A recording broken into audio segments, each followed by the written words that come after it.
Hey everyone, welcome back to Checkmate with Blake. Today I have a new video to teach you how to improve your elo. Now this video, without giving too many hints away, is going to teach you how to master the use of your bishop. I have 5 examples, and all 5 examples will serve a different purpose to show you how the bishop can be best utilized. If you're a player that's looking to improve your chess game, improve your chess elo, you need to understand first of all how to analyze position. So if I give you this position right in front of me, why would you play it? What's the move you would play and why?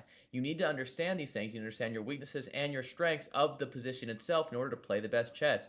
And an easy way to do that is to learn how to activate your pieces. Because if you put your pieces on active roles, if you put the bishop exactly where it needs to be, and the knight where it needs to be, and the queen where it needs to be, everything will fall into place. You will result in having a very active, strong position, and your opponent most of the time will have a very weak defensive position. So the point of this video, it will be a shorter video, but I'm going to teach you guys how to use your bishops. After you watch this video, you will know where to put your bishops when you play chess. It'll be very simple. It's very straightforward. You won't have, once you know these 5 key concepts, you will understand how to really dominate your opponent by utilizing the best placement of the bishop. As always, if you find this video helpful, hit that subscribe button. It helps the channel grow. I won't hold you guys too long. Let's get right into it. If we look at this position, the first key concept that I want to talk about, obviously try and find, in every one of these, try and find the move yourself. Try and find the first move. I think it will help you guys more. Obviously, I'm giving you hints that this is related to your bishop, but if we look at this position, Black's bishop is looking at this pawn, and they do have some threats on it. However, we have it defended, and they have no real way of removing either one of our threats. Of our defenders. So their bishop is not really doing all that great. It is looking at this pawn, but it is not something that we really need to be concerned about. However, our bishop is not really doing much. It's looking at these diagonals, but of course, it's not really doing an active role. And what do we have? We have a pressure on this pawn here. We want to win this pawn. We want to win this central pawn. Well, how can we do it? Can we remove one of their key defenders that they have on for this pawn? Well, of course we can.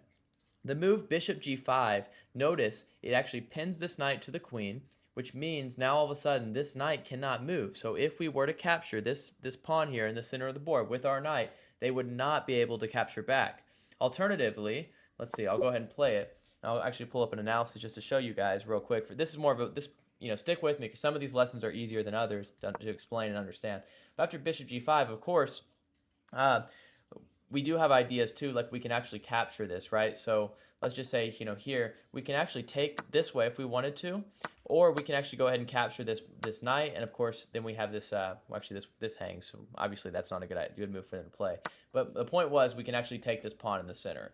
So the first lesson, although it's very simple, stick with me. The first one is that bishops, what makes bishops special is that they can pin pieces. They can pin a knight to a queen. They can pin a queen to a king. They can pin any piece to a king. So bishops can pin pieces. I want you to remember that, and they can remove key defenders in a position like this. Here's the second position, and the key lesson of this is that bishops, although they are worth 3 pawns, or 3 points, just like these 3 pawns are, in this position, the bishop is worth far more than these pawns. In fact, these pawns are worth nothing, because this bishop can control multiple pieces by controlling a long diagonal. Right, so we want to stop these pawns from promoting. But if we simply move our king to either square, they're just going to promote. Instead, though, our bishop can go to h6 and cut off all these pawns. Meaning, if you're a beginner, just stick with me. We'll go on the next move. You can go forward and actually you could just capture this pawn, capture this one, capture this one, because the pawns can never move because this bishop controls all of them. The third lesson is that bishops can serve both active and defensive roles at the same time simultaneously. In this position, I'm going to give you guys a second. I want you to try and find the move, of course, but I want you guys to anticipate, or I want you to understand this position. I want you to kind of analyze it and make your own opinions. But of course, White has a very active position with a lot of threats, but their biggest threat really is to capture this pawn on c7, forking our 2 rooks. Now, how do we stop this pawn? The answer is that although our bishop does look like it's doing a pretty active role and it looks pretty strong, we can actually need to bring our bishop back here to protect this pawn. And this one I am going to go to the analysis because I want to explain a little bit more in detail. You may be wondering, why would we put our bishop in this defensive role? Well, this bishop is defensive, undeniably. But of course, it does still see these pieces over here. It still does have somewhat of an active role. And more importantly, we can remove this knight here with a simple move like bishop to d7. And after we remove this knight, like if I just play a random move, this isn't necessarily the top engine move. It actually is the top engine move.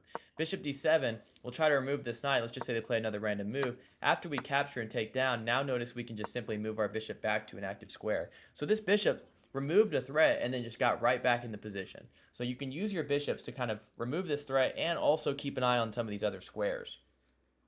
This one, I want to talk about the power of the two bishops. Now, this one seems kind of self-explanatory because the position is just perfect, right? Like this is a perfect position for these bishops to show how they can be so strong together. But of course, we can checkmate with these two bishops. This pawn does help in this position because it locks off the king from coming forward. But the move is very simple. You go ahead and put this bishop here. Notice we're controlling these long diagonals. Sorry, I can't draw apparently. Controlling these long diagonals. And now after we bring this bishop here, it's actually checkmate. And so these bishops, what I just wanted to illustrate is how two bishops are incredibly strong. So one lesson, and you may have heard this before, is don't trade a bishop for a knight.